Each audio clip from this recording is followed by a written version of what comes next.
తయారు చేసినటువంటి చీరలు 1,00,000 చీరలతో శ్రీ సుందర వస్త్ర మహాగణపతిగా ఇక్కడ కొలువు తీర్చడం జరిగింది. సో ఎస్వి ఎంటర్టైన్మెంట్స్ నిర్వాహకులైన గణేష్ గారితో మాట్లాడదాం.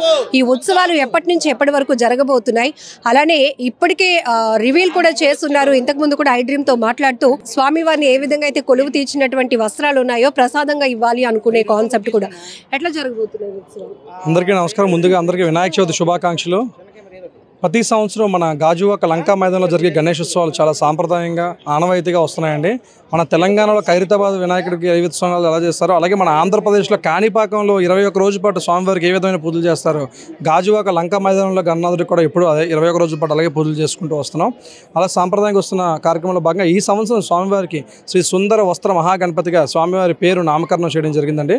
స్వామివారికి పూర్తిగా మనకి 1,00,000 చీరలతో స్వామివారిని అలంకరించడం జరిగింది. చీరాలకు చెందిన 26 మంది కళాకారులు ఈ విగ్రహాన్ని పూర్తిగా తయారు చేయడం జరిగిందండి.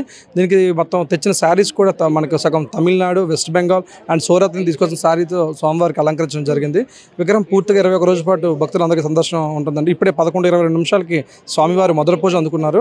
మనకి ఈరోజు ఈవినింగ్ నుంచి వచ్చిన క్రౌడ్కి అందరికీ బార్కెట్లు కానీ ఏర్పాటు చేయడం జరిగింది.